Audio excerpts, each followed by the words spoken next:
सङ्काशं काश्यपेयं महाद्युतिं तमोरि सर्वपापघ्नं प्रणतोऽस्मि दिवाकरम्।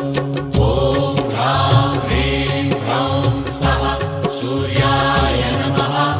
ॐ ह्रां ह्रीं ह्रौं स्वः सूर्याय नमः। जपाकुसुमसङ्काशं काश्यपेयं महाद्युतिं तमोरि सर्वपापघ्नं प्रणतोऽस्मि दिवाकरम्।